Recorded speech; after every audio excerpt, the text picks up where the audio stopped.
Yo, what is up? I'm Zack, and this is the first episode of Roster Rescue, a Dynasty podcast presented by True Serum Football. The True Serum Football boys reached out to me, and they gave me my own podcast. I can't believe it. They're letting me – they gave the keys to the car to your boy, and this is it, Roster Rescue. If anybody needs me, I'm here, and I'm here to stay. And I have a special guest, a new friend, Kyle Senra from GoingFor2.com. And this guy does a bunch of stuff over there. I can't wait to pick his brain on Dynasty. And Kyle, what's going on, man? How are you doing today? Hey, Zach. Great to be on. Honored that I'm the first guest. So it's, great power comes great responsibility. So I'll do my best. Yeah, man. It's all on you, man. You're going to have to carry the show now. I'm telling you. Okay. So, I guess first, maybe I should introduce myself a little further. So again, Kyle Senra, as Zach mentioned, I'm with Going for Two. Every second Monday, I do a live stream called Press Coverage, usually evenings, if you're on the West Coast, I suppose, usually around 9:30 Eastern start time. Maybe we get a little later, maybe a little earlier some weeks. It's all about the guests. It's kind of like this. It's a one-on-one interview style show where I'm bringing on a guest to just talking, having conversations. Every second Monday, and right now in Going for Two off season, we have tons of shows, basically, almost every day of the week during the week. And every Monday is covered either myself or Gladys Louise Tyler with the 2-point conversion, which is basically a similar version of my show, only with two guests and sort of a more debate style. So that's every Monday. It's either myself or Gladys, one of those shows. So to check all that at Going for Two on Twitter and at Jeff Lambert 77. He usually tweets out everything for the shows happening when they're happening live. So again, every Monday. But again, Going for Two is tons of stuff during the week. And I'm also unrelated to all that, co-host of the Full Press Fantasy Pod. So we've been going strong. I think we're over 170 episodes in. This will be season 3 with us, or this is year 3. So that's I'm proud of all the work going on there. So again, thanks for letting me share all that. Man, that's impressive. And first, I want to give a shout out, Jeff Lambert, man, one of the best in the business. This dude does not stop working, and that's why we love Dynasty Football. It's 365 days a year. It never stops. My Dynasty leagues, the chats never stop. We're constantly either talking about college football, we're talking about draft picks, we're talking about the 2022 draft. I mean, there's so much going on. When I found Dynasty, I knew I found my home, and it's what it is. It's every single day. It's something going on. In the off season, there is no off season in Dynasty Football. And if you're listening right now, that's why you're listening to us. You want that information in May after the draft, before training camp. You're dying for this information, and I'm dying to get it out to you guys. So, Kyle, so glad to have you on the show, man. And let's get into it. We're about 3 weeks past the NFL draft 2021, and I mean, what a crazy draft it was. We've seen 3 wide receivers in the top 10. We've seen 5 quarterbacks in the top 15. So we're talking about high-end capital was going towards those fantasy-relevant positions. We had Najee Harris go early with Travis Etienne, the very next pick. Javonte Williams, the second or third pick in the second round. We're talking about these players were coveted, and the teams went out and made moves to get them. So from afar, what is the thing that just is glaring out at you from the NFL draft? Is it a certain player? Is it a certain team? Is it a team that maybe whiffed? Or are you like me just thinking that the Chicago Bears got the steal of the century in getting Justin Fields for that price? So I'm a Packers fan. Really wasn't happy about how that turned around in the draft. But ultimately, for fantasy, Fields looks to be quite amazing. Maybe there's some teams, Broncos, that really should have taken him, and we'll see if they have a plan of some sort.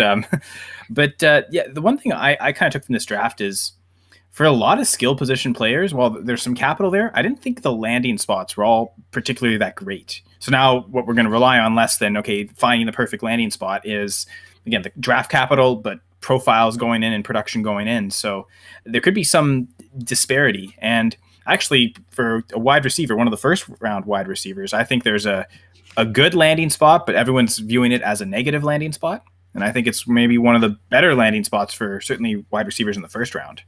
I guess I'll just say it now. I'll stop spoiling the surprise, or I'll stop the suspense.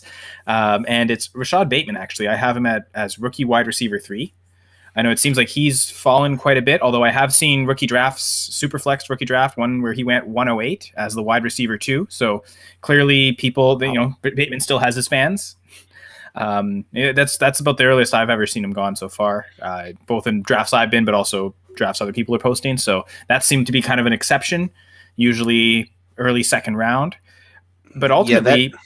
That's a great point right there, and I hate to interrupt you. That's fine. If he's going 1.8, I mean, is he going above Javonte Williams in that draft? Is he going above a Zach Wilson? Yeah, I'm gonna pull that draft up right now. So yeah, in that league that went 108, Zach Wilson actually went 105. The quarterbacks did kind of get pushed up in this. Williams ended up going. He actually went one spot ahead of Travis Etienne. That's crazy, but I've seen it. Dynasty Nerds actually has Javonte Williams higher ranked than Travis Etienne. They had a great score on Javonte just as the talent. I did not as much as Etienne. I think he is a special player, someone that for his size has as much burst as I've ever seen from a running back the last 10 years. I compared him to Clinton Portis. Might be a little bit older for some of our guests here and some of our viewers, but early 2000s. I think you see Ray Lewis and Sean Taylor over here. I'm a Miami Hurricane fan. Clinton Portis jumped out of Miami for Denver with the speed that everybody knew he had, but fell to the second round because nobody thought he had the power and some of the natural running ability that some people had. But Javonte and Etienne, they're both in nice spots. Like, these running backs landed in pretty nice spots, but they're going to have to contend for carries. But that happens every single year. But to chime back in on Bateman, you like him, and I understand the talent. What about the pro day? And this was really interesting for me. Yeah. This was a player listed as 6'2", 210 pounds his whole college career at Minnesota. And then he is a shade over 6 foot and a half inch and about 190 pounds. He basically was Stephon Diggs when everybody thought he was a 6'2", 210, maybe 215 pound guy. Everybody thought he was going to be the big target. And he ended up being a little bit more slender. And when I think about it, when I go back to tape, he doesn't look like he's that much bigger than the corners on the other side of him, even though he is a great jump ball guy. He uses his body well at the college level. So Bateman is someone, for me, I thought Lamar needed a bigger body than Bateman. And I'm not going to lie. I'm on the other side of the fence, Kyle, my man. I'm sorry. I'm not trying to beat the dead horse here, but it's Baltimore who runs the ball more than anybody in the league. They run almost like it's 1965 Bart Starr Green Bay Packers. That's how much they run it. He did lead the league in passing touchdowns in 2019. I don't think he's ever going to do that again. Speaking of Lamar Jackson, but Bateman should clearly be the number one, but how is the volume going to be there, Kyle? I think it depends on where exactly he lines up. And so, like, for me, the size, I mean, if he was producing at that size through college, I think the big takeaway from the pro day and the size is just don't trust what any college is saying about any of their players. Like, wait till the results are official before we really lock in, height and weight and things like that. But I mean, if he was 190, just a shade over 6 foot all through college, that means he was producing at that level. So it's not like he shrunk. Like, it just means that we've been lied to. Oh no, the college NCAA lying to us. Shocker. But again, back to Bateman, and I think his success will be tied to where he is on the field. Lamar Jackson, it's one of the most striking quarterback stats ever, really, and just how accurate he is over the middle and how inaccurate he is on the outside the numbers to the sidelines. So if Rashad Bateman is playing in the slot, I really like it there, because not only, I think at that point he's only competing with Mark Andrews to be number one on the team in targets, but that's also where you're going to get the most efficient targets out of Lamar Jackson. But if he is forced to be on the outside, I think that hurts a little bit. But I look at Devonta Smith, for instance. Like, I kind of see both players really similarly. Really, what's the difference? Devontae Smith got taken 10 picks earlier in the NFL draft, 17 picks earlier in the NFL draft. That's really the only difference between them, because I'm thinking about the quarterbacks they have. We talk about Lamar Jackson, low passing volume, a running quarterback. Isn't that who Jalen Hurts is? Now, the Ravens also have a much better offensive line to help with that, whereas the Eagles, some talent on the offensive line, but also very injured getting up there. Hopefully they get their guys back and that offensive line plays better than last year, but there's some concern there. The top target on the Ravens is a tight end, Mark Andrews. I mean, you might say the same thing for the Eagles and either Dallas Goedert or Zach Ertz. I would say likely Goddard, seeming like Ertz won't be there with the team anyway. But so Smith, if he plays in the slot, I mean, yeah, he's probably better than a young guy in Jalen Reagor, just like Bateman's better than a young-ish guy in Marquise Brown. But like, I really feel like they're both really close players, but as much as we're talking about Bateman being small, Devontae Smith's a little smaller. So there's, I think, a lesser path to success. So I've got them kind of kicking off this big tier because I think one of the winners from the draft to me was Waddle. How high he went in the NFL draft, it's kind of solidified him. The way I was looking at it before the draft, it was Jamar Chase in a tier of his own and then all the other wide receivers in another tier. But I think I've actually elevated Waddle outside of that big tier and into either his own tier or right next to Jamar Chase, actually. I like the idea that he's going back to his college quarterback. Again, he might be playing in the slot, and that's, I think, a good position for what we saw from Tua last year. I think that might be a good spot for him. But after that, I think it's a big tier of, I'd say maybe 8 wide receivers. And again, I've got Bateman at the top of that, but if you have Bateman 8th in that, I don't necessarily fault you either because I think it's a lot closer than what's being said. So yeah, I've got Bateman ahead of Smith, but again, I view them as pretty similar to the same player.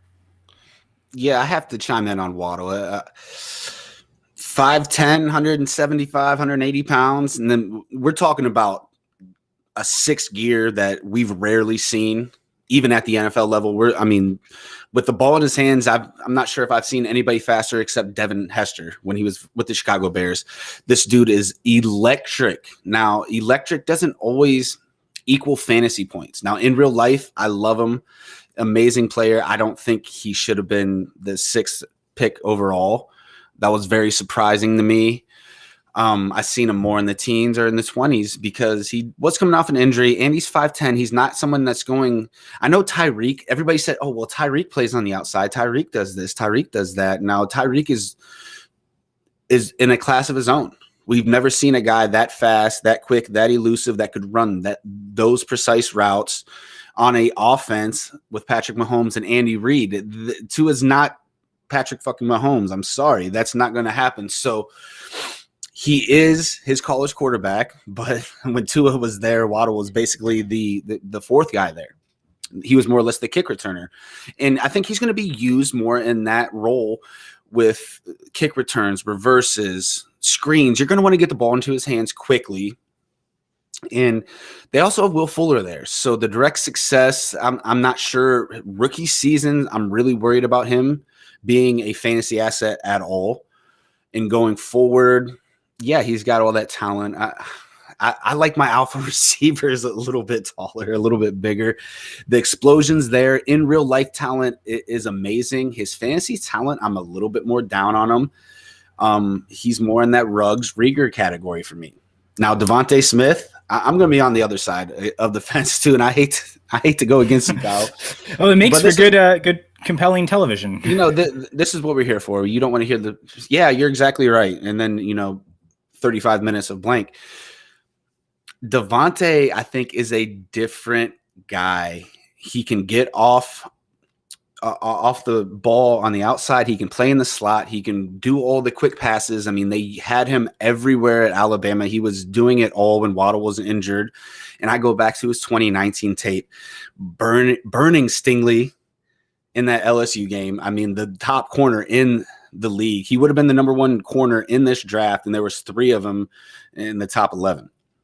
So, or no, 2 of them, excuse me.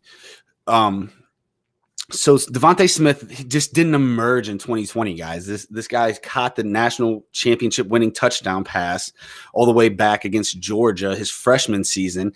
He does have the size issues, but this isn't 1977 with Jack Tatum across the middle. They let these wide receivers kind of do what they want. It's an offensive game in 2021.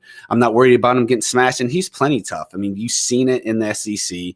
Now, Jalen Hurts compared to Lamar Jackson. Now, that's a different story. We're talking about a quarterback that had 52% completion percentage in his starts last season, even though they threw him kind of to the wolves. Am I right? they threw him to the wolves a little bit. Carson Wentz was looking terrible, and they needed a spark, and he was coming out and doing some things that Carson could not do, and he was fantasy relevant. I mean, he had a 100-yard rushing game. That's what I look for in fantasy. I think Hurts looked good to me from afar. The stats maybe not as much, but they were running some crazy plays. Peterson was like halfway out the door in Philly. I mean, it was a really weird situation at the end of the 2020 season for the Philadelphia Eagles. So I'm not going to hold that against Hurts. If anything, he impressed me. They showed confidence in him, passing on Justin Fields, in Jalen Hurts, and I think that shows a lot. They traded back from the 6th position, and then they traded up to the 10th position, got Devontae. So I think Devontae and Bateman are on 2 different tiers of talent. Now, the offenses kind of are similar with a similar type quarterback, so I'm not going to fault you for saying they're pretty close, I guess, fantasy-wise this season, but I think talent-wise, Devontae Smith is a tier above. This guy's special. He, it reminds me of Marvin Harrison, Stephon Diggs, those type of players. But let's get back to that next tier. I want to hear what those type of guys are. So to me, it starts with Jamar Chase. That's without question. And like, it's hard. Let's not talk about the king. Let's talk about all the peasants. But Jamar Chase, Joe Burrow, that's going to be special. But let's go on to that next tier because Jamar Chase is wide receiver 1 everywhere. To me, it's Devontae Smith. And somebody that's going to be in that next tier, who is the guy I'm eyeing actually before Bateman, even though the draft capital didn't tell you that, is Terence Marshall with the Carolina Panthers, 6'3", a guy that's actually 6'3". He actually measured 6'3", about 205. I think he's going to put on a little bit of muscle, runs a legit low 4.4 with the reach. The upside is huge with this kid, but he fell in the draft because of injury concerns. What's your ranking of Marshall, and do you think I'm out of my mind?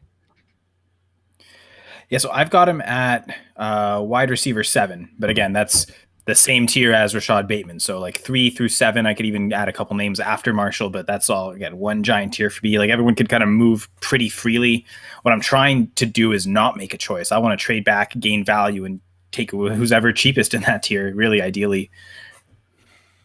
I love so that. It might be Marshall that's the cheapest in that tier. And as soon as you said I liked alphas, I had a feeling we were going to talk about Terence Marshall. So he's got alpha tendencies. I was doing some film review on him. I mean, alpha tendencies. They were moving him all over the field in 2020 because he was all they fucking had. He really was. We're talking about 2019 was one of the most talented teams we'll ever see possibly on offense, let alone their defense for LSU. But he was all they had. They had him in the slot. He was doing some things he wasn't even thinking of doing in 2019 where he had 13 touchdowns. I think it's health. The only thing holding this guy back is health. He fell to the very late 2nd round. And somebody a couple years ago did the same thing. Ultra talented, fell to the late 2nd round, became a superstar. You know who I'm talking about? A couple years ago. I'm trying to think here. What year?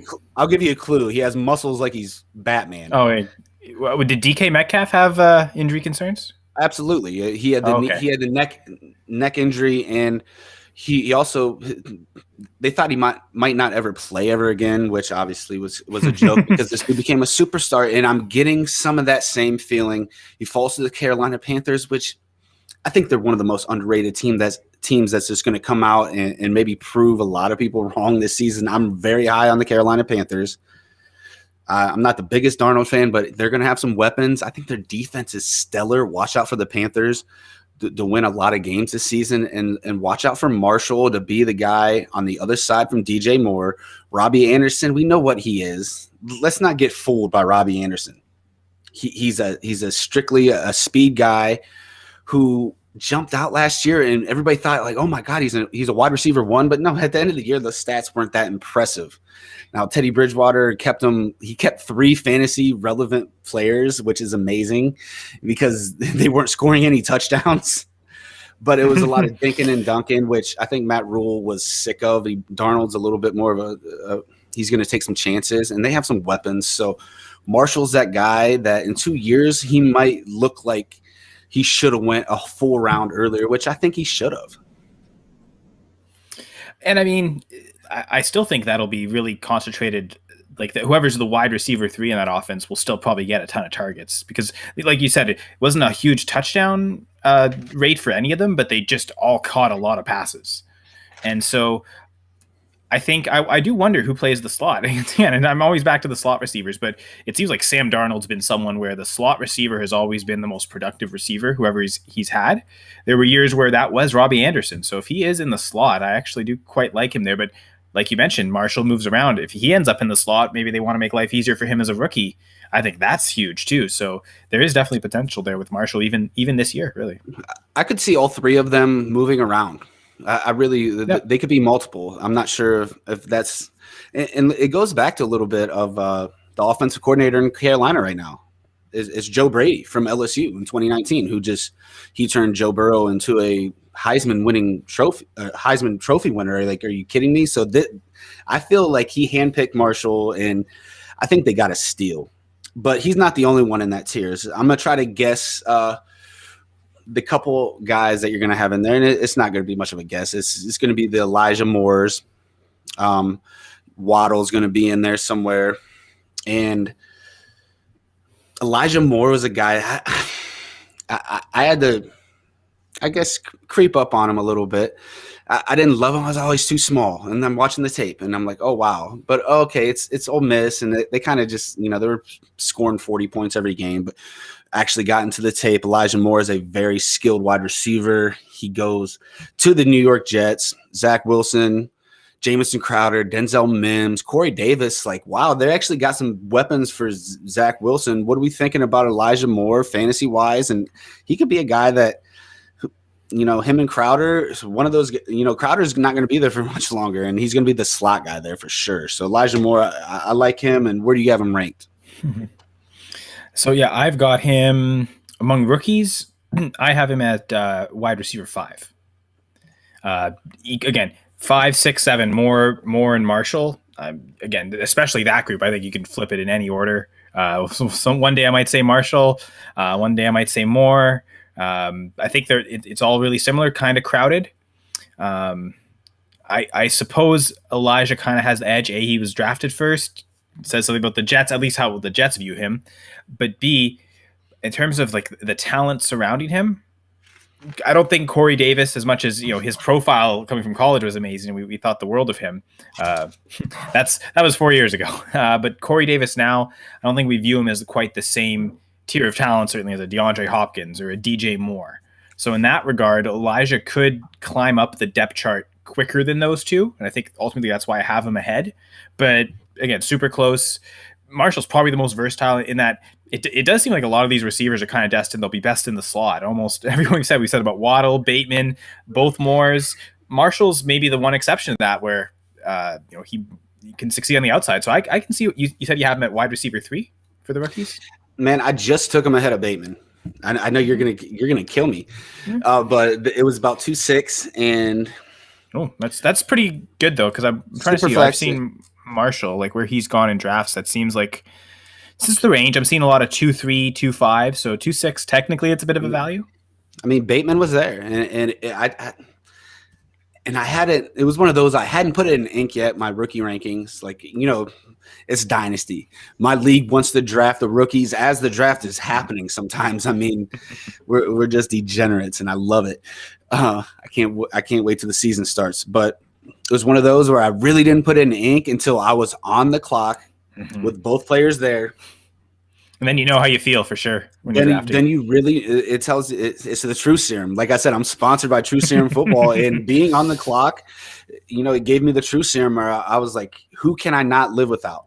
Because I believe I had a pick maybe 2.9 or 2.10, which I was like, I doubt either one of them gets back. But who's most likely to be there? And Marshall was in my head most likely to be there, but I could not live without that share. I could not. So I made the distinction that Marshall was going to be my guy over Bateman, even though he was drafted a round later because of the Baltimore passing game. And I think it goes back to pre-draft for me, and I had Marshall ranked ahead of Bateman. They were 3 and 4 for me, or 3 and 5, excuse me. I actually had Marshall above Waddle. and it goes to the size, and it goes to the contested catch and the upside. Marshall has superstar upside. He might have a lower floor than Bateman. He might have a lower floor than even Waddle because of the injury concerns. But this is a guy I'm going to go towards ceiling every time in rookie drafts. I'm going towards the ceiling. But we did miss one guy, and you mentioned him, and I want to go back. It is like a ton of slot guys, and we're going to get to a couple more. But Rondelle Moore, Amari Rodgers. It seems to be a lot of guys under 6 foot that are speedsters that are amazing route runners, good after the catch. And it's always, is he ever going to be? Rondelle Moore is probably never going to be a 1 in fantasy football, but can he be a Deebo Samuel where he catches 5 passes, he gets 2 or 3 runs, he returns punts, he returns kicks, throw him a screen. He's a little bit of a do-it-all. I love his skill set. I'm a little bit worried about being only 5'7", but he landed – you want to talk about landing spots? He landed in the perfect spot with Kyler Murray, Cliff, DeAndre Hopkins on the outside. They're not going to be expecting too much of him, and he can just kind of do his thing in the slot. I think that was the best landing spot of any of these wide receivers. Okay, interesting. I haven't heard that take before, but kind of saying as the Hopkins is a positive, right? It'll open things up more for him, especially if Hopkins is on the outside deep. I was never going to draft Rondelle Moore thinking he is going to be a top 5 wide receiver in Dynasty football ever. It's just not going to happen. He's not going to be Jamar Chase. He's not going to be even Devontae Smith at 5'7", 180, but he's a guy that they're going to wing the ball around. They're going to run a lot of short passes and screens and reverses. They're running almost that college offense with Kingsbury and Kyler. Christian Kirk's probably on his way out. He's going to be a free agent next year. So I think there's going to be tons of touches, guys. I mean, AJ Green, I'm not worried about him. Isabella was a bust. Rondelle Moore, this is a team that can make a big jump, and they had some holes, and they spent that draft capital on Rondelle Moore, and I 100% believe they're going to use him, right out the gate. It might be in the kick return game. It might be in screens, but when he's on the field, you're going to need to know where Rondelle Moore is as a defensive coordinator. And like the Cardinals, not that they do this all the time, but they're not afraid to throw 4 wide receivers out there and ignore the tight end position. So I think even on offense, Rondelle Moore can get out there just because, and maybe that is a good point on talking about the coach, right? Cliff Kingsbury does seem like he's the guy that a wide receiver of that nature, the air raid style probably makes sense. Someone that can use the speed, and hopefully, the offense is, I guess, designed to set things up for him to get open. And like you mentioned, I don't think AJ Green's going to take away a ton of targets from him. So he's really, it seems like he and Christian Kirk, right? They kind of play the same role. They might be in the same areas of the field. Like that's his competition. And I think athletically, Rondelle Moore kind of has Kirk. Kirk, obviously, he's been in the NFL for a few years. I think the route running is more defined. So it's going to be, that's up to Kyler Murray, really. What does he want to throw at? Dude, I want to bitch and moan a little bit. So many Kirk shares right now. So many Kirk shares. I was so high on Kirk last year. Redrafted was stupid. It was sad. But so many Kirk shares. And I was waiting because I know the talent from Texas A&M. And I was like, he's in the perfect offense. Almost kind of what I'm saying about Rondelle, but I think they're kind of different players.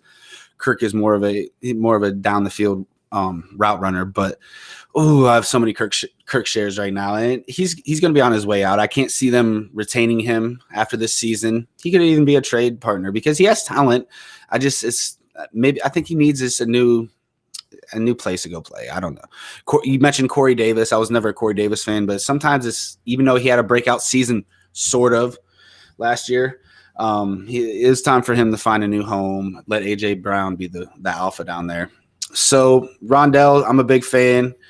Amari Rodgers, what are we thinking there? Because Green Bay to me is like the mystery machine. I don't want to trade for or trade any of my Green Bay Packer players right now until this Aaron Rodgers thing kind of comes to a head, which who knows when that is going to happen. Not anytime soon. So I got some Amari Rodgers shares in rookie drafts, but at the right spot. It was around the same area that I was getting Terence Marshall, the mid-second and super flex drafts, maybe a little bit earlier in your one quarterback leagues. and I was loving it. And now I'm kind of blah on it. What's your thoughts on Amari?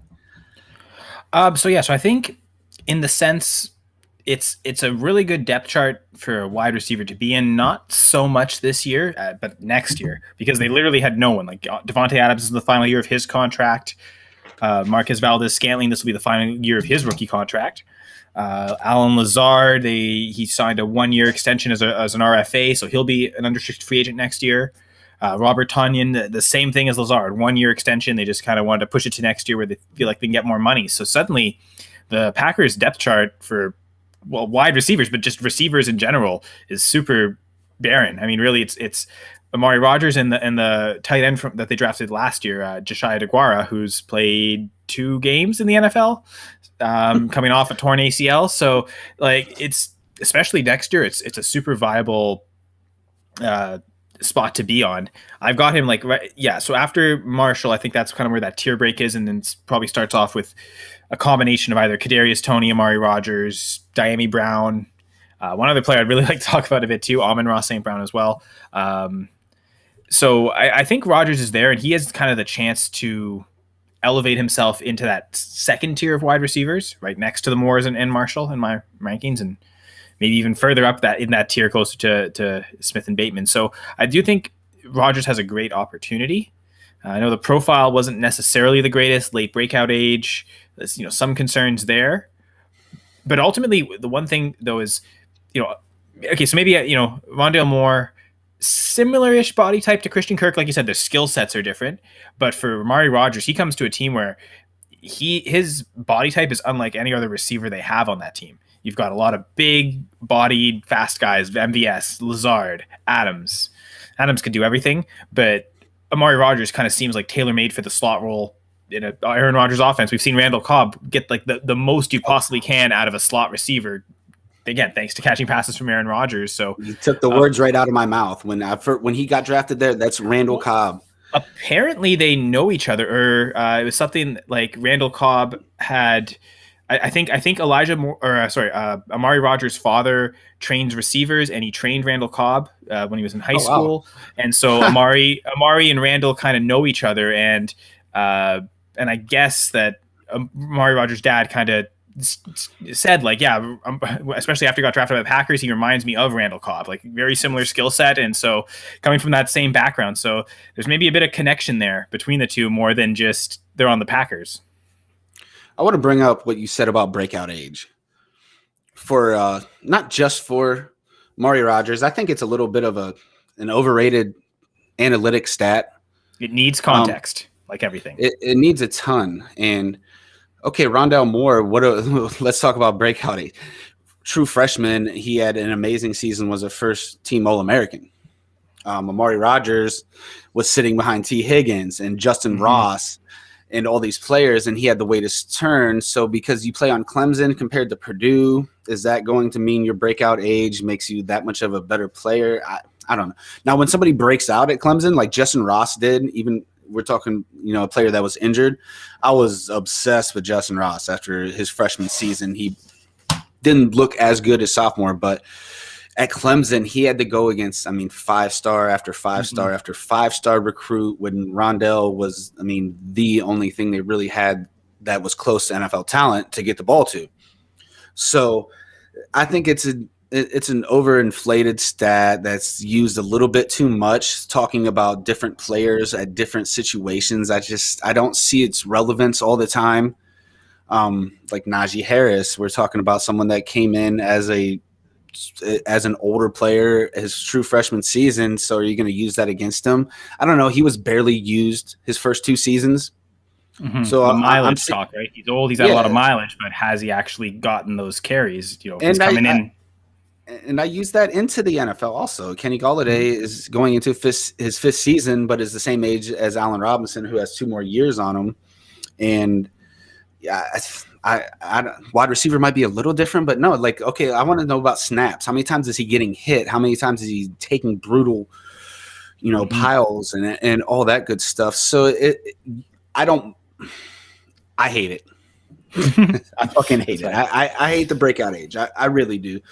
Like you said, the big schools, you tend to forgive the receivers at big schools because, like, Devonte Smith, not a great breakout age, but you look at his dominator rating. Once he got the opportunity, he was taking all those yards, especially once Waddle went out last year. It was kind of insane dominator rating. So you do need the context. If you got a late breakout age at a small school, then that's a problem. That's when you kind of look at. So yeah, I bet you don't like Dwayne Eskridge. I don't hate him. I think I actually kind of like the Seahawks landing spot. It's similar to the Panthers in that the third wide receiver there is going to get work. So if he does, and that's a pretty easy depth chart, I think, also to get up, kind of similar to Marshall. I think he doesn't present as an alpha like Marshall does. I think that's the main difference between the two. Obviously, they don't need him to. Yeah, they don't need him to. It's Russell Wilson, and they got DK. They're a power run team. I think the Seahawks go back to a little bit more run this season. So we've hit on a ton of wide receivers already, and this is great. Can I hit on one more? Absolutely. Just real quick. So my biggest wide receiver winner, I talked about, wasn't crazy about all the landing spots, but this was one where I really paid attention. And, I'm from Canada, so maybe it's a little bit of country bias here, but Josh Palmer, I think before the NFL draft, I don't think that's someone who would have been drafted in rookie drafts at all, and now I'm seeing him go sometimes into the mid third round, getting that early third round capital, going to pretty good wide receiver depth chart. Again, he can climb up that pretty easily, and you get a great quarterback, actually pretty similar to Eskridge.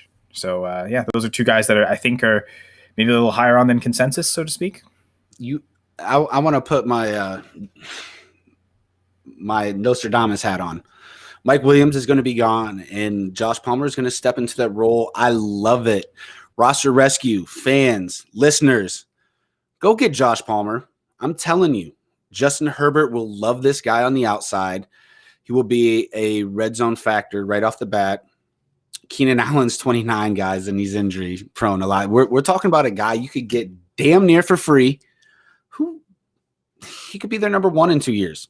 Josh Palmer's that type of guy. He's coming from Tennessee, and I bet he has a terrible fucking breakout rating.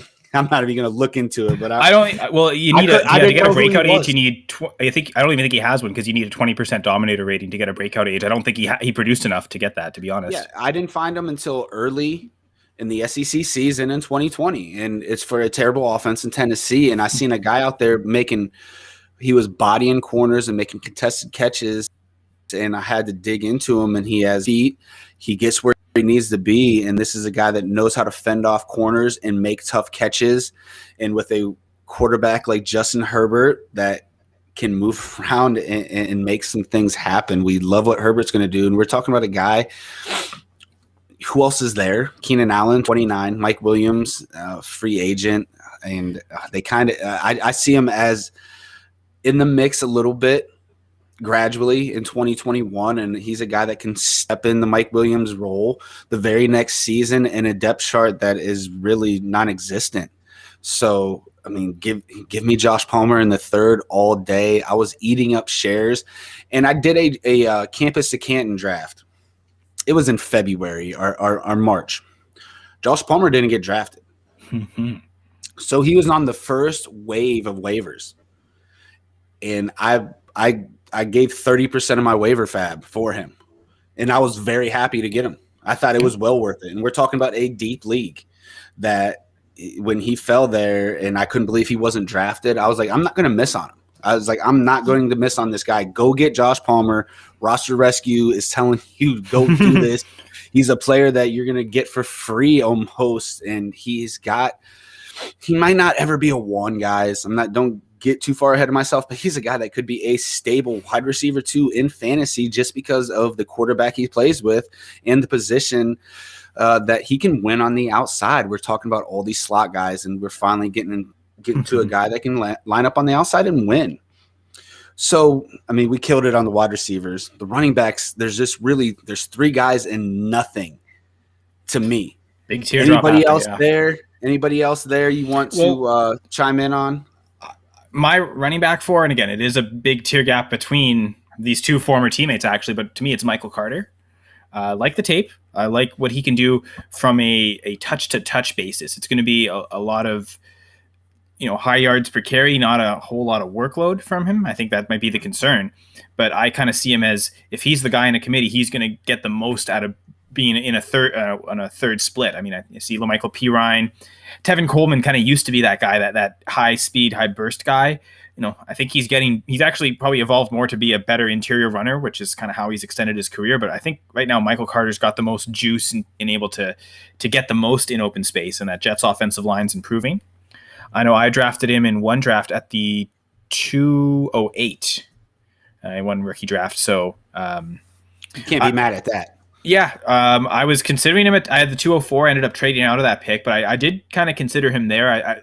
Mac Jones was still available. It is a 10-team league, so QB scarcity a little bit less. I wanted Carter, but if I was forced to stay, I would have taken Mac, hoping Carter fell to me at 208. But then, yeah, super happy to see him at 208. So that's the running back I'm lifting up. But again, it is a big tier between Williams, and then I've got kind of a next tier with Carter, Trey Sermon. I really like Ramondre Stevenson. I really loved the tape beforehand. Landing spot's not the greatest, but again, I don't think many of these guys got great landing spots. Like, the Jets is decent, probably better. 49ers is awful. And I look at other running backs taken in that range.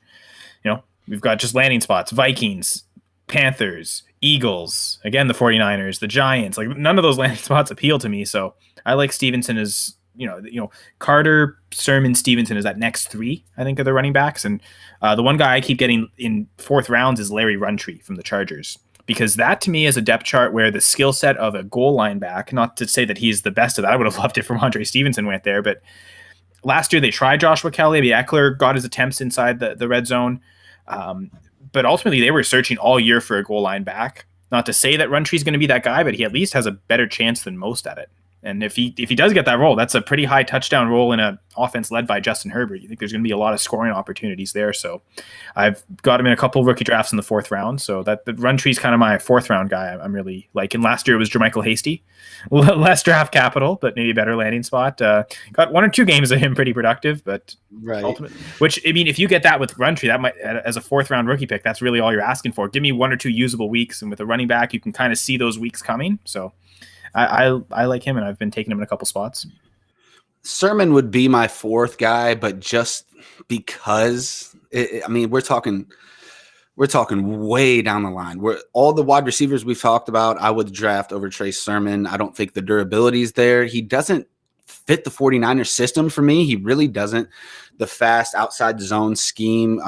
Chuba Hubbard would fit there perfect, if you ask me. Yeah. And I think he would fit what the Jets are trying to do perfect, but they passed on him for Michael Carter, which I like.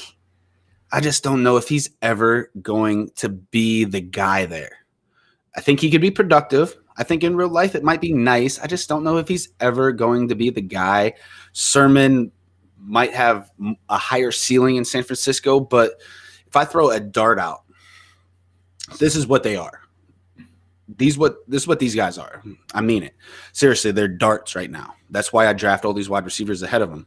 If I throw a dart, maybe a little bit later, it's the same team as Trey Sermon and Elijah Mitchell, who fits that scheme a little bit better with more of a speed back that can get to the outside, much like Mostert did, and they fit the same body type and the same speed. We're talking a guy that ran the low 4.4.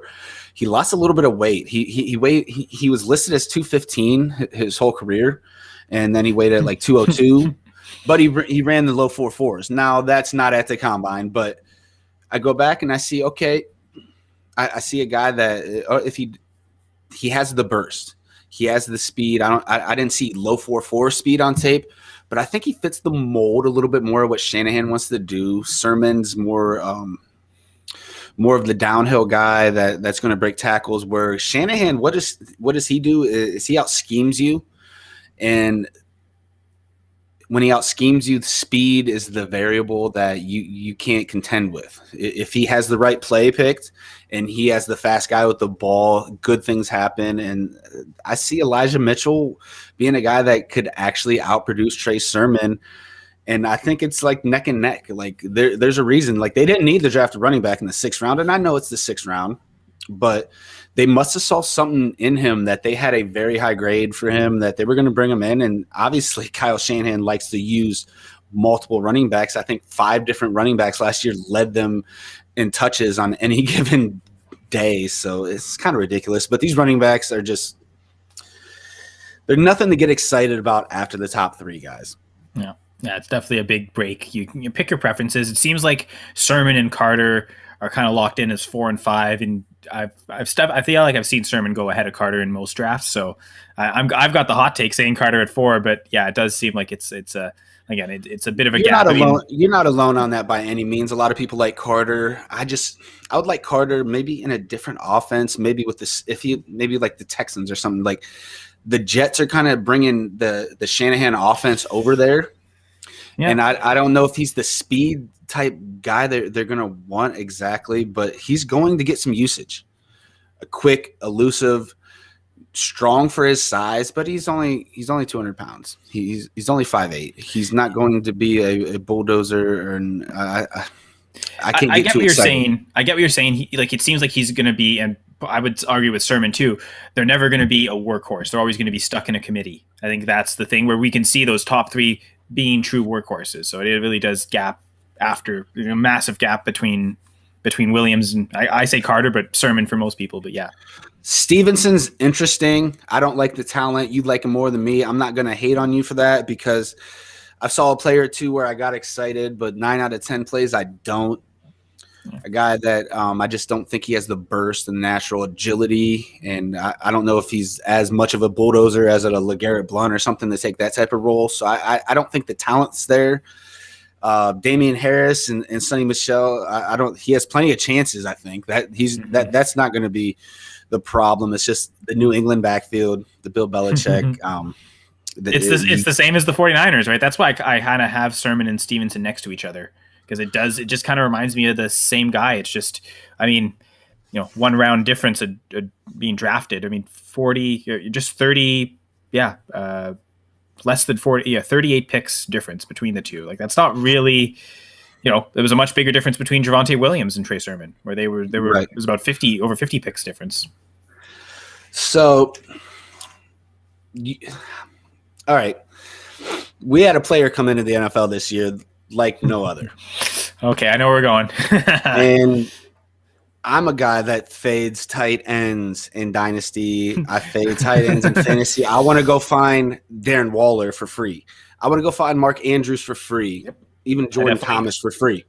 I definitely hit on Andrews heavy 2 years ago. So yeah, I think we're in agreement finally.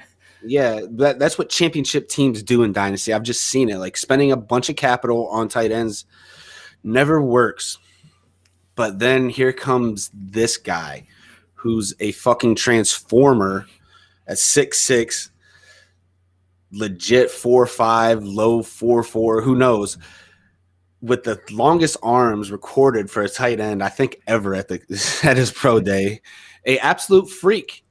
And Kyle Pitts goes to a passing offense in a dome, playing in a division with all good weather teams.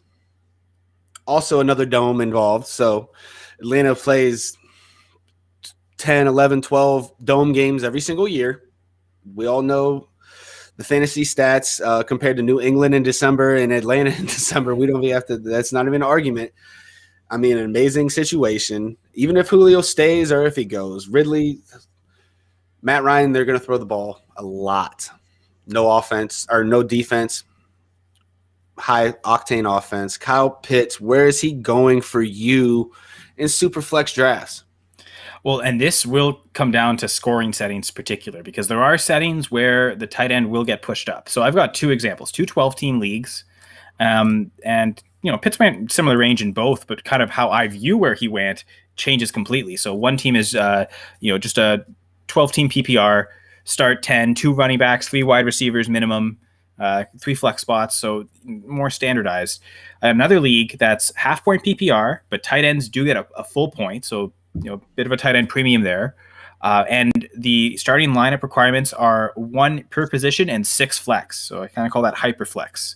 So in that hyperflex format where the tight ends do get a premium scoring, suddenly running back scarcity doesn't really exist when you only have to start one every week, and you can kind of fill the rest of your roster without having to force yourself to get those top tier running backs. So in this type of format, I actually have Pitts as the highest ranked non-quarterback, and in the draft I was in, he went 104. I actually thought that was the right range. To me, it would have been either Pitts or Wilson the pick there. Either you stick with a quarterback or you go to a position where it's funny because this is the one league where I go heavy on the tight ends. I've got George Kittle, Mark Andrews, and Darren Waller. Drafted Andrews pretty late in the startup a couple years ago, but I've paid and traded to get Kittle and Waller, knowing that this is a league where you can viably start three tight ends. So this league, I'm fine with him going 104. Now in the 12 team, where there is scarcity at running back and wide receiver, he went 107. Ahead of Travis Etienne, in Superflex, ahead of Matt Jones, ahead of Javonte Williams. Those three went 109, 110, 111. I don't know. I think Pitts, it's funny because it's 3 picks later than the other draft, but I think he still went too early in this draft. So to me, it's about the range.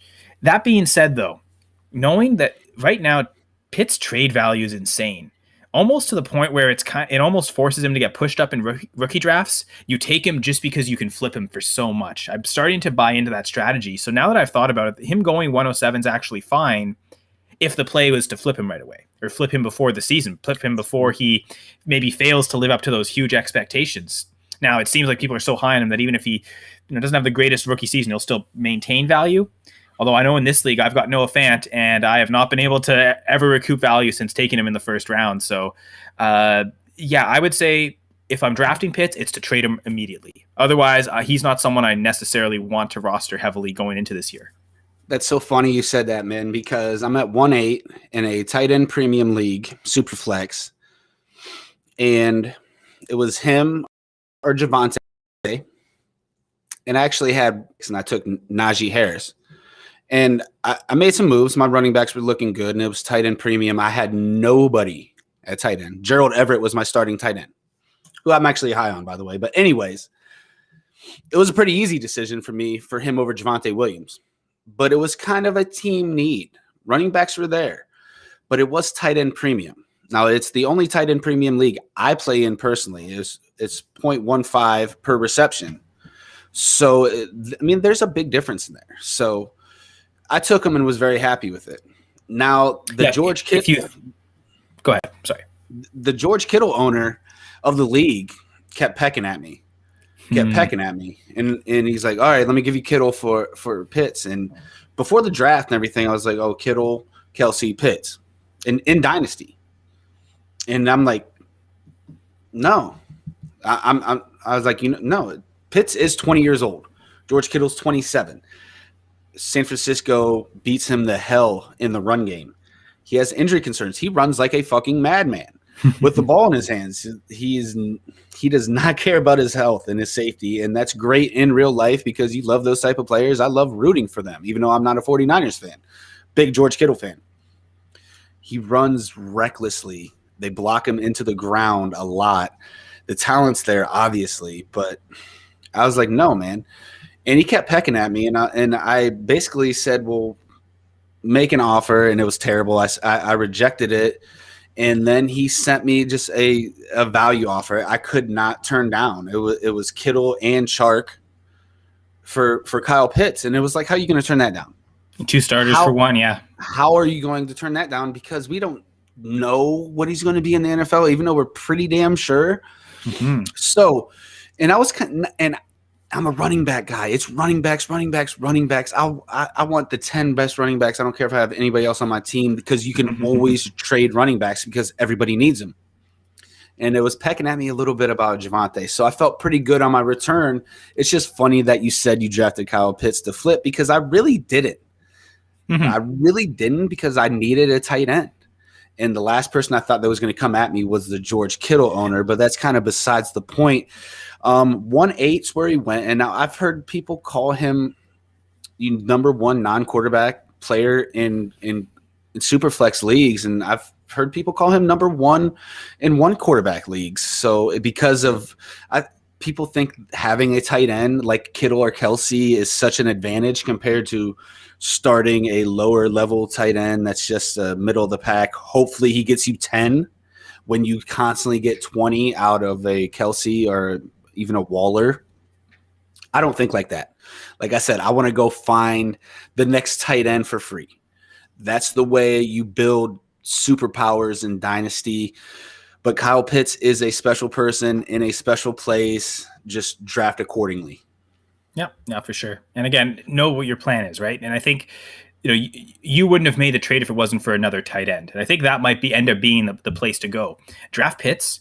What I want to do, and I haven't drafted Pitts yet, but if I ever do, what I want to do, I want to go see the TJ Hawkinson manager. Because you still get a young, athletic freak. I mean, 2 years ago, generational tight end. I mean, that hasn't gone away yet. He's in line for a ton of targets this year, and I think will outproduce Pitts. I mean, you mentioned you have Pitts already at Dynasty tight end 3. I'm a little bit more geared on production. I still have Kittle, Kelsey, Waller, Hawkinson, and Andrews ahead of him. Like, to me, Pitts is 6 at most. If he shows, and that probably means I'm not getting any of him. But you're not, man. I think. Oh yeah, and I'm fine with it. I'll make the bet against that. I'll make the bet against him being the 100th percentile athletic freak that the best tight end ever that everyone's saying. I'll take the bet against that. So if I ever do end up getting Pitts and again, rookie draft, because I don't think I'm ever going to get him in a startup based on where his price is going, but the rookie draft's attainable enough that, again, my idea would be go see the TJ Hawkinson manager and see how much they're willing to give. And I'd look for all those elite tight ends. Maybe the Travis Kelsey manager actually kind of thinking he's getting up there in age. And if they're willing to add a lot to Kelsey to get Pitts, I'll do that in a heartbeat. Mark Andrews, someone I'm really high on. That's someone that I feel like if you trade Pitts for Andrews, you're getting a haul alongside Andrews, and you probably might get better production from Andrews this year and maybe even next year. So that's kind of how I'm going with Pitts. I'm buying into the rookie draft more because of his trade value. But again, the idea specifically to flip him for the, and it doesn't have to be necessarily right away, but I want to get it done before the season. Real quick, before we get to some dynasty buys and sells and end the show, any other rookie tight ends you're excited about?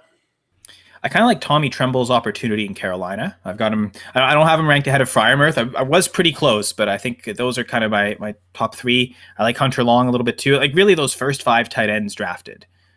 Mostly in that order. I move Tremble up to 3, but Hunter Long with the Dolphins, Trey McKitty with the Chargers. I mean, Jared Cook is there, so don't expect much year 1, but we don't expect much from rookie tight ends anyway. So someone he can kind of be behind, and suddenly, if it's Trey McKitty, Josh Palmer in a couple years with Justin Herbert, that's looking pretty good for both, to be honest. So I would say those are the 5, but they were the first 5 drafted, so I'm not really making any bold statements there. Yeah, my boy, he fell, Brevin Jordan. Injury concerns. I think it came back to a little bit of the Terence Marshall treatment. I don't know if some teams were really buying his durability, and that's a real thing for NFL teams to put some draft capital in the first 2 days of the NFL. Now, I figured he'd go early 4.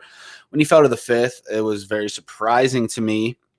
But the Texans, I think he has a chance to emerge as a player because they don't have playmakers on that team. Nobody's excited about Atkins, or I don't even know if he's still there. One of the tight ends left. I forget who else Bell's is there. Left. I think Akins is still there, you're right? But okay, and we're talking about a talented guy, maybe not a great all-around in real life blocker and tight end, but a guy that can play almost like a wide receiver on the slot. Durability might be an issue, but if you're in a tight end premium league, look for him at the end of your third round or early 4th, or even in a regular league. Throw a dart at him in the late 4th, 5th round if he's there. I think that's a smash right there. The talent's there. Late in rookie drafts, guys, don't get too worried about durability or injury concerns or even the depth chart. If you're at the end of a draft, just throw darts at ceiling players who has the talent, and then figure it out, and you let them sit on your taxi, and hopefully something pans out to where you can start them one day. Seriously. Yeah, I think you're constantly churning those backhand guys anyway. So I think you made a really good point earlier. Go for the upside. And especially in rookie drafts, you tend to do that really early. Like this year, even into the first round, you started thinking less about floor and more about upside. Really after maybe like in a super flex, maybe the first 7-8 picks are kind of locked in safe, quote unquote. But then after that, it's just go for upside. Yeah. Awesome. So I want to get into some dynasty buys and sells here, and then we're going to end this first show. Amazing stuff, Kyle, man. Very, very talented guy. This was great. I can't wait to have you on again and pick your brain. This has been great, and we're already over 45 minutes in, and I can't believe the time's just flying. So I'm going to give you my top 4 dynasty buys, and I want to pick your brain again. I want to know what you think. So we'll start with number 4, Laviska Shenault. Trevor Lawrence is there, Urban Meyer. I'm really interested to see this Jaguars offense. Shenault was a player I loved out of Colorado. Little bit of durability issue. I guess I'm sounding a little repetitive now, but I love talent, durability. Anybody can get hurt at any given time. Give me a player with talent. He's my number 4 buy, and his price isn't that expensive. Number 3, Chase Claypool. Dynamic rookie season. If it wasn't for Justin Jefferson, I think if he was drafted in the top 10, you would have said he had a great rookie season. And he was drafted a full round and a half later for the Pittsburgh Steelers. Big Ben, we don't know what's going to happen at the quarterback situation in Pittsburgh, but I think you have a chance to get an alpha wide receiver 1 type player at 6'4", 230 pounds that runs a 4.42, and he showed it. Scored over 10 touchdowns. They moved him around a little bit. They used him on reverses. He showed a little bit more wiggle than we saw at Notre Dame, and he showed better footwork, and it really surprised me on tape. So Chase Claypool has been a humongous buy for me. Number 2 isn't going to be that cheap. So this isn't just the bargain barrel go buys. I'm not telling you just go buy Tyler Johnsons and Van Jeffersons. These aren't going to be free players. You're going to have to buck up, bite the bullet, and spend some money on J.K. Dobbins.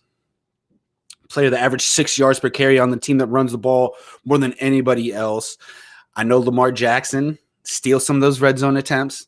I know they haven't had a running back carry over 15 carries in a game since Lamar's been there. I know this, but go to the talent. This guy is more explosive than he was at Ohio State when he rushed for 2,000 yards in 2019. He's going to have a ton of red zone opportunities. Gus Edwards, that's fine. Let Gus Edwards beat the shit out of the defensive tackles and the linebackers, and then put Dobbins in there so he can juke them. Hoping to see a little bit more production in the pass game. J.K. Dobbins is a buy, even at whatever his price is, unless it's stupid. Go get J.K. Dobbins because he's about to explode. My number 1 dynasty buy, Jerry Jeudy, Denver Broncos, elite route runner. I'm talking top 5 route runner right now. He will put any corner on skates, but he needs a little bit of concentration improvement. He does, yes. Lots of drops. Second in the league behind Deontay Johnson in drops. Talent's there. This dude's wide open. A lot. You don't see that at the NFL level. His tape is elite. I know Cortland Sutton's coming back. That's fine and dandy. The quarterback situation, I don't know. You can get Jerry Jeudy really cheap right now, guys. Seriously, go. My number 1 buy. So that's Roster Rescue's top 4 buys. Laviska Shenault at 4, Claypool at 3, Dobbins at 2, Jerry Jeudy at 1. Kyle, what do we think? Am I out my mind? I think my favorite 2 of those are the polar extremes, number 4 and number 1. Laviska Shenault, Jerry Jeudy. Actually, even Claypool's coming out of his second year. But with Shenault, it seems like even though they don't play the same position, Travis Etienne getting drafted seems to hurt Chenault's value, so he's dropping. So I like him as a buy in that sense, in that they need receivers. Like I don't think that as much as Etienne could play in the slot and play similar roles to Shenault, I don't think Etienne is preventing him from getting on the field. Like they need talent out there for Trevor Lawrence. So I don't think Chenault's work is necessarily going to get eaten into. It's not going to completely disappear with Etienne there, but that's what it is. Price is reflecting that a little, so I love it for that reason. You're right with Jeudy. Everything you said, needs to work on catching. Problem with him is he also needs a better quarterback, but that's not happening this year. But maybe Bridgewater's better suited there, especially if he's getting open constantly. It seems like someone that Bridgewater would focus towards and count on. So I like it with Jeudy. Really, the only one I have an issue with is J.K. Dobbins. So I'm part of the Dynasty and Chill group chat. We were actually talking about this just yesterday. It seems like Dobbins right now, and you were saying like buy him if the price isn't too high, but unfortunately, I kind of already think it is. Like he's being valued right now as an RB7, RB8 overall. The comparison I'm hearing a lot is is he Josh Jacobs, Miles Sanders, where we think they're going to get the passing work, right? That extra, in order to get that efficiency. And I mean, Dobbins as a talent. I mean, I do love Sanders and Jacobs, both really great tape talents. Dobbins might be better, and really good offensive line with the Ravens, probably better than both those teams right now. But ultimately, if he's not catching passes, that is going to hurt his efficiency. I know a lot of studies been done on it. Peter Howard talks about this a lot. A target's worth about 3 times as many fantasy points as a rushing attempt. And the other problem with Dobbins, you mentioned it, is he going to get 200 carries? That's kind of the issue there. So last year, Sanders and Jacobs were easily going as close to top 5 running backs and disappointed, and now suddenly they're practically outside the top 15. My fear is that kind of fall could be in store for J.K. Dobbins. Truthfully, if I'm looking at a rookie from last year, I mean, Jonathan Taylor, he's probably Dynasty running back 2 right now, so that's super expensive. Swift's gone up there, Akers up there in price as well, right around the Dobbins range. Clyde Edwards-Helaire, after a disappointing rookie season, he's kind of close to RB20. He's I think I've seen it anywhere between 15 and 18. Silly. And that's so I think silly. And I think that's the much better buy than Dobbins, because I think that price. I mean, if I had Dobbins right now, I'd sell it for Edwards-Helaire plus, and first for sure getting on top of that. I think so. That's kind of my play. So if Dobbins isn't that expensive, like if your league isn't valuing him as a top 10 or even top 12 running back, if he isn't kind of closer to 15 range, okay, that's probably a bit better. But as a RB7 right now in Dynasty, I think that's a little too high. But I loved all the other buy lows. I think there's a lot of good points there. And to be fair, I like the process with Dobbins. That's less the player. I got CEH, RB9, startup, Dobbins 10. The leagues I play in, Edwards-Helaire is the more sought-after player.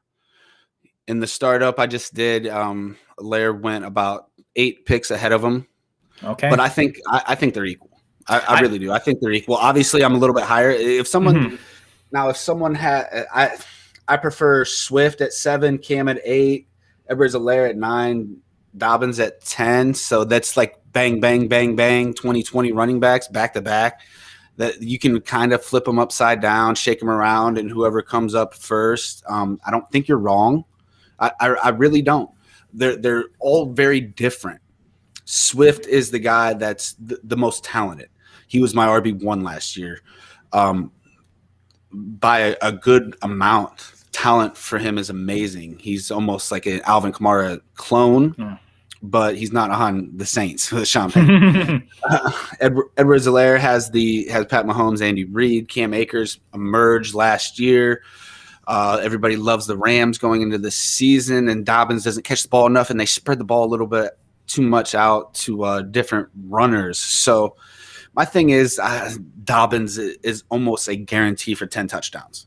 Unless he gets injured, he's going to rush for 10 touchdowns. They're going to have a ton of opportunities. They're going to be winning a lot of games. The defense should be really well played, so that he's going to be getting those touches in the third and fourth quarter, and they're going to be weighted touches inside the red zone, inside the 10, inside the 5-yard line. Lamar is more or less you've seen him run a lot more at the end of last season than the start of the season. They're not going to run him into the dirt to begin the season. He also only got like 2 carries inside the 5 last year, like enough red zone carries. But once they got to the goal line, he really wasn't running. It was all to the running backs. A lot of Edwards, a lot of Dobbins. And I mean, if Dobbins, like, okay, we talked about a floor of 10 touchdowns. If he reaches a ceiling of like say 15, I think then he can hit that RB7, RB8 price. But the way you're saying it, he isn't. Like the leagues you're playing in really haven't elevated him up. Maybe they're a little cold on the Ravens in general, knowing that the lack of pass catching. So so to the listeners and viewers, if in your leagues you find Dobbins isn't that highly valued, then he's a good guy to go after. I just find that in a lot of leagues he is a really high sought after player that like you mentioned you're going to have to pay up for. In those instances where it seems like Edwards-Helaire is the cheapest, I'd rather go for him. But if Dobbins the cheapest, then I'd rather go for him. Really, all 5 of those running backs are super talented. If you can get the cheapest guy, you're still probably going to be pretty happy. You need to know your landscape. You need to know your landscape. Any other dynasty buys on the tip of your tongue right now? So Mike Davis is an interesting one. Do you buy him or do you sell him? And ultimately, I guess it's how do you view Atlanta, right? I mean, do you think Atlanta is going to be a bad team again next year? They're probably picking in the top 5. means they're probably not taking a running back that early, right? They're probably going to go quarterback or other ways. So there's a chance Mike Davis actually does kind of have this job safe for a couple seasons. So he might be actually an interesting one, but I think very clear winner after the draft. Almost everyone's saying that. So his price has gone up since the draft, at least expected to. If it hasn't, then that's great. Go get him before it catches on. Ultimately, good buys. Just trying to think. I mean, Jalen Hurts, in a sense, could be a good buy in that. I mean, to be honest, I don't know that we knew for sure they weren't going to take a quarterback. I mean, you mentioned it. They could have taken Justin Fields very easily. So now that they didn't draft a quarterback and they actually got him a wide receiver to help, it insulates him that he's the starter this year. We weren't 100% sure of that before the draft. So now we know that. But with Hurts, again, it's what I just said with Atlanta, right? I mean, if the Eagles are that bad where they're picking in the top 5, they're probably drafting another quarterback to replace him. Because if he doesn't lead them, if he leads them to a poor season like that, that probably tells the team that's not the guy we want. So I think Hurts is safe for this year, but maybe not next year. So someone to maybe buy now, have him and maybe flip him in season once he's really producing. That'll certainly spike his value. Now, if the Eagles are winning and it looks like he's going to be there for a while, then suddenly he's locked into probably at least the end of his rookie contract. So I think Hurts might be a good buy right now. He's probably outside. He's worth the risk, Kyle. And I actually just bought him, man. You're bringing up great points that actually are relevant to me. I bought Jalen Hurts a little bit before they traded Carson Wentz. So that would have been a good time to take the bet. I really right? It was tried to be convicted. But this is a league that the owner is the most quarterback Grinch of them all. And Mike knows who he is. He knows who he is. Like, I'm talking about him. Like, he's a quarterback Grinch. If he drafts a quarterback, good fucking luck. But I'm like, hey man, what for Hurts? And I sent something, and he sent something back, and we had some negotiating because that's how we do it. So, and it ended up being a 2022 first and 2-4 of the 2021 draft. And this is super flex, obviously. Mm-hmm. So the 2-4, I believe, it ended up being probably Elijah Moore, maybe Rondelle Moore, in my first round pick next year. And I ended up flipping my team really well. It looks like I'm in a playoff caliber team. So it would be a mid to late first round pick in 2-4, which ended up being Elijah Moore. So let's call Elijah Moore and a first round pick for Jalen Hurts. I had to bite the bullet a little bit, but I think that is worth the risk because he could be that player that, with his rushing ability on a team that needs him to probably throw the ball a lot in the third and fourth quarter. They're not just going to be steamrolling anybody. They're not going to go undefeated or anything like that. They're going to be in a lot of games late where he's going to have to be moving the ball with his legs and his arms. I think the fantasy possibilities are great. The stability isn't, but I think it's basically like buying one of these rookie quarterbacks not named Fields or Trevor Lawrence and hoping it works out. I think he has a great opportunity to take that role and run with it with his feet and his arm. And they got him a weapon, like you mentioned, in Devonta Smith. Rager's back, multiple amount of running backs, new coach. I think he can do a lot of things. So what do you think about 2022 first and Elijah Moore for Jalen Hurts? And it is your own first that you gave up, right? Absolutely. So by getting Hurts, I mean, are you expecting Hurts to start for you? Hurts is he's slated as my quarterback too. I'm in one of those crazy situations where I don't have a great quarterback, but I'm rocking Darnold, Jared Goff, Hurts, Cam Newton, and I think I might have drafted Davis Mills. Okay. I think just in terms of production, Hurts might actually be your QB1, which actually, you're exactly right. Hurts is my most valuable dynasty quarterback right now. You are right. So, but again, there's not a whole lot of stability on your team. So so you're in a good position to compete now, which is then you're fine giving up your first, assuming that, in most Superflex leagues, quarterbacks are going so early in the rookie drafts that late first, you're not going to be able to get a quarterback. And, if Hurts does cement himself as a starter, he's probably jumping into the top 7, top 8 of dynasty quarterbacks. So it's taking the risk now. But yeah, if he ends up, getting that upper echelon and that true consistent rushing presence, and we're talking about him alongside a Lamar Jackson or a Kyler Murray, then yeah, the price you paid is very little actually in that regard. Now, if he flames out and your pick is early and you could have taken a quarterback, that's probably the biggest risk. So I think with you, if I was in your position, I'd be if I feel like my team really isn't going anywhere, I'm trying to sell Hurts because he's probably going to have value in season, and then maybe that's how you get back into the first round next year. So you've got you're buying it, but you also have a way out with him. I'm also not in love with the 2022 class of quarterbacks. I'm really not, and we have to look at this in Dynasty. I like the Oklahoma quarterback. I like Sam Howell, and Slovis is okay with a spaghetti noodle arm, but we've seen players like that gain arm strength. So I'm not excited about the class next year, and I don't want to be a top 2 pick where I have to draft Sam Howell. So really, I don't want to be in line to get one of these quarterbacks, even though, yeah, I could use a Kyler Murray, Joe Burrow type. I could use a quarterback 1. Hurts would sound a lot better as my quarterback 2, but I like my options because I have 4 starting quarterbacks for the 2021 season, and I had a team I thought could go for it. I'm not in love with the 2022 draft really as a whole at all, but we know how those things change in a hurry.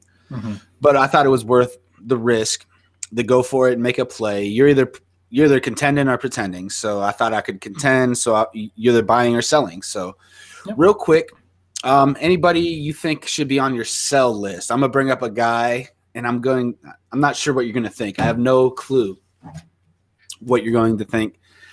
My number 1 sell pre-draft was James Robinson. And good job. if you were on my Twitter, if you were on any of my social media, he was my number 1 sell. James Robinson. Urban Meyer is going to come in, and I knew he was going to probably flip it around. James Robinson, I really like him. I think he's way better fantasy player than he is in real life. The team went 1-15, lost 15 games in a row. He wasn't making too much of a difference, guys, but he was getting the entire workload, including on third downs. He was beautiful because you got him for free. I think that inflated him a little bit. Now he's back down to earth. Now he's not even a sell for me at all because you're not going to get shit for him. You may as well kind of run it out. My number 2 sell pre-draft, and now he's my number 1 sell, obviously, Antonio Gibson. We're talking about a player with durability issues on an offense I'm not in love with, and he did have a stellar rookie season. That's why I think it's a great sell. Get the profit on him. You drafted him maybe late 2nd, early 3rd, maybe even later than that. Turn a profit when a profit is there to make in Dynasty. The profit's there. It was on James Robinson a couple months ago. Not no more. Antonio Gibson on a team that you don't know where the quarterback's going. The wide receivers aren't really great either. F1's nice and all, but they don't have a great offense, guys. I don't know if he can reproduce this season in 2021. I really don't. I'm down on Antonio Gibson as a whole. The talent's there. Worried about durability. Is he going to be able to match the volume of last year and stay on the field? Sell Antonio Gibson for a profit. I'm not saying give him away. Mm-hmm. Never said give him away. You can get it.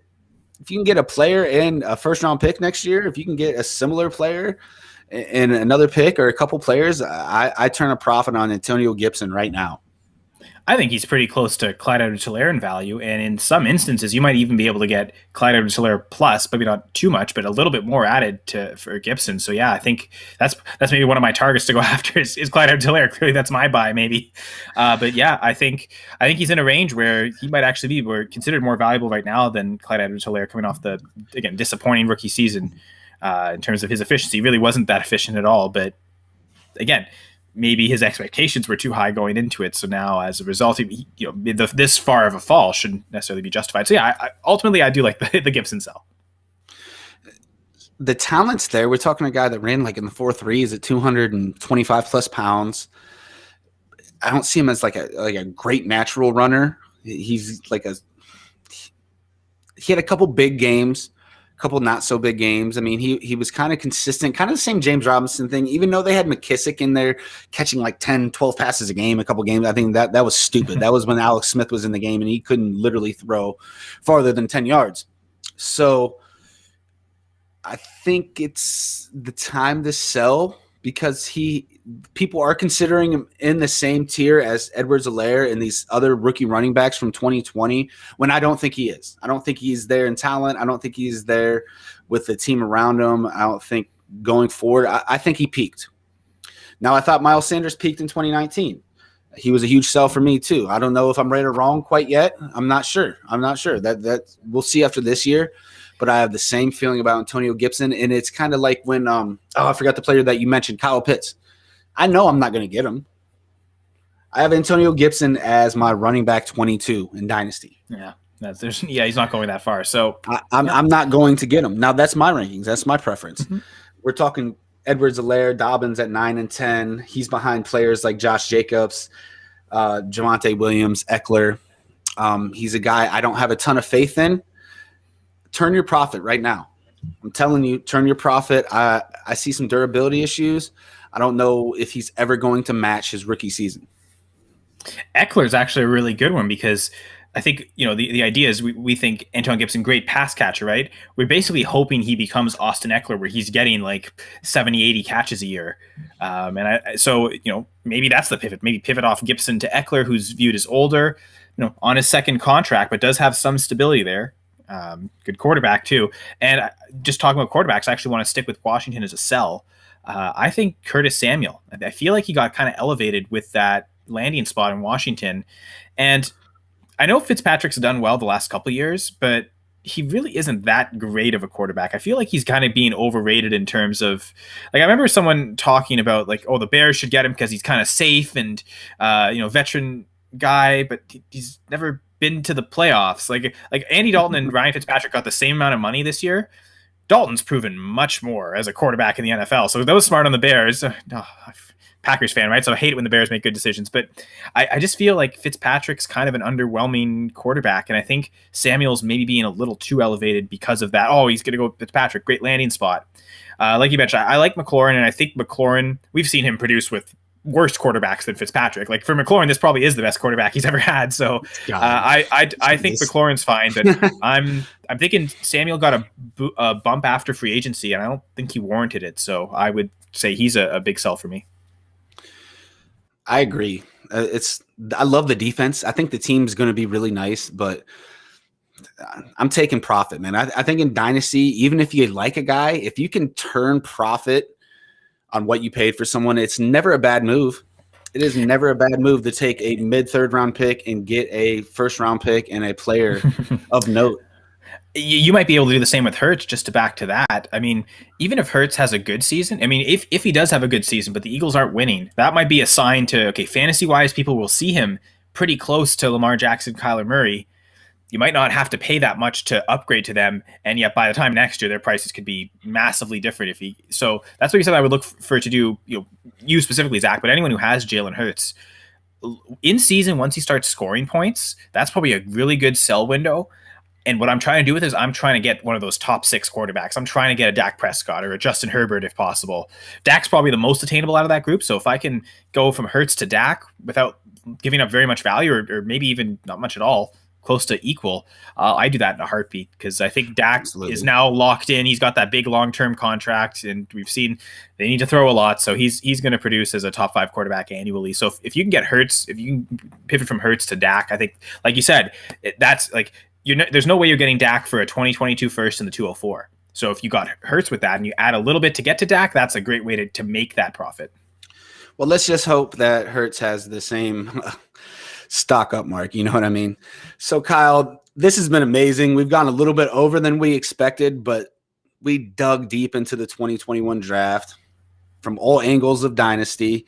We told you a couple buys, told you a couple sells. So I think it's been a great show. And Roster Rescue, Kyle, we're so happy to have you here, man. Any final words? So just constantly be listening to this podcast. Get some good R&R, rest and relaxation, or Roster Rescue, however you'd like to prefer it. But it's a great show. So again, I really appreciate you giving me the opportunity to be on. As mentioned at the start, I'm a member of Going for Two, which, by the way, get these great hats and all this great Going for Two gear on goingfor2.com/store. We're associated with Viridian Global, and they make tons of great hats, t-shirts, all sorts of clothing for a ton of different great podcasts. So just go check out viridianglobal.com in general, but specifically the Going for Two stuff. Also, co-host of the Full Press Fantasy Pod. On Twitter at FPC_fantasypod, and my personal Twitter account is at Senra Says. Kyle Senra, guys. Hey, great stuff. like I said, this is the first episode, Roster Rescue. Get ready for more and more Dynasty talk. Can't wait to talk to you again, Kyle. Thanks a lot for coming on the show, buddy. Thanks, Zach.